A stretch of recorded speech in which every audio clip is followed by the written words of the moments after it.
The EV charging company Chargepoint is partnering with Eaton, an intelligent power management company, to accelerate and simplify the deployment of EV charging infrastructure in the US, Canada, and Europe.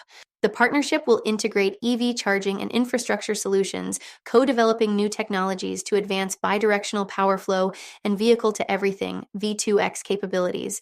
This will enable EVs to act as a power source for homes, buildings, and more. The collaboration is particularly significant given the current uncertainty surrounding EV charging funding. Despite threats to funding, ChargePoint CEO Rick Wilmer believes that the market will move towards EVs due to their superior technology.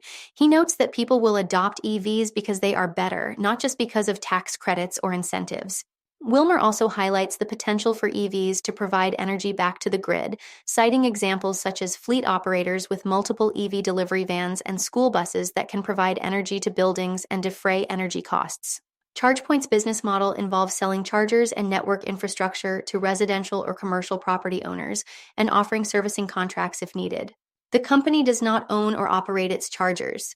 Wilmer notes that about 80% of ChargePoint deployments require a grid upgrade, which can lead to long lead times. Eaton's expertise in providing solutions for building out installations will be crucial in addressing this challenge.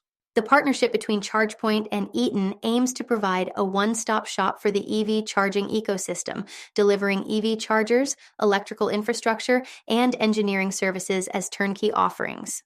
This will enable the electrification of transportation, from vehicles to chargers to the grid.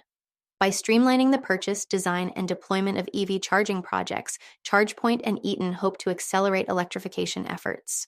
Wilmer also expressed concerns about pending House legislation that would cut charger funding, stating that it's not helpful. However, he remains optimistic about the future of EVs, reiterating the stance that EVs are superior technology with the potential to provide energy back to the grid. For more on crypto and stocks, follow Ascencore. Thanks for watching and have a nice day.